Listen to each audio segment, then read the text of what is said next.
MPC noted with concern the continued aggressive movement in inflation even after the rate hike at its last meeting, and expressed its unrelenting resolve to restore price stability while providing the necessary support to strengthen our fragile economy. As regards the decision as to whether to tighten, loosen, or hold, members were unanimous and so did not consider both loosening and retaining rates at existing levels at this meeting.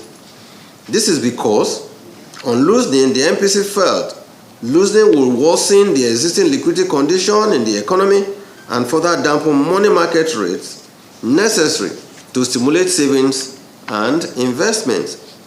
Members also felt that loosening would trigger the weakening of the exchange rate, which could pass through to domestic prices.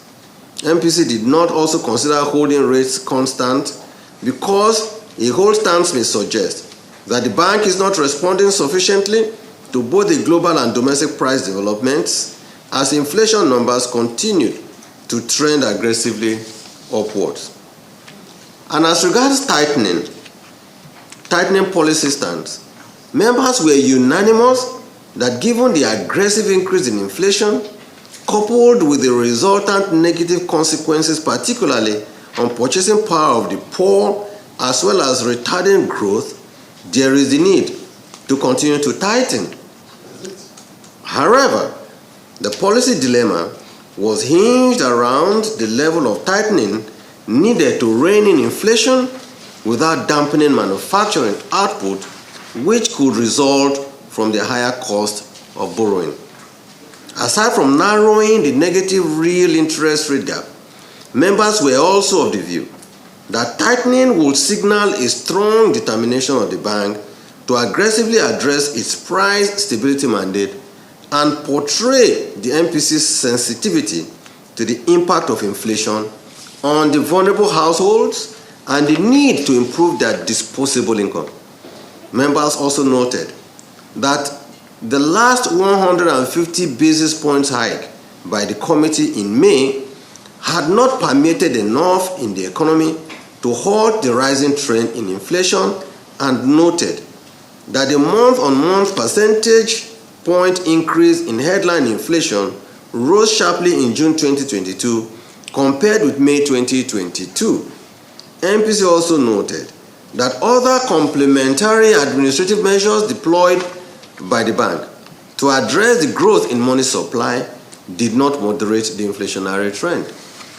Addressing the balance of policy objectives and developments in the global and domestic environment, the committee resolved that the most rational policy option would be to further strengthen its tightening stance in order to effectively curtail the unabated rising trend of inflation. Members were conscious of the fact that output growth remained fragile. However, not containing inflation now could erode the moderate gains achieved in improving consumer purchasing power and thus worsen poverty levels for the vulnerable populace. To ensure that output still remains in focus, MPC advised the bank's management to continue to use its development finance tools to support the agricultural and manufacturing sectors in Nigeria. Committee thus voted unanimously to raise the monetary policy rate, MPR. One member voted to increase the MPR by 150 basis points. 6 members by 100 basis points. 1 member by 75 basis points. And 3 members by 50 basis points. Consequently, committee resolved to increase the MPR by 100 basis points from 13% to 14%. And in summary, MPC voted as follows. 1. Increase MPR to 14% from 13, symmetric corridor at plus 100 and minus 700 basis points around the MPR. 3. Retain the CRR at 27.5%. And 4. Retain liquidity ratio at 30%. Thank you for your attention.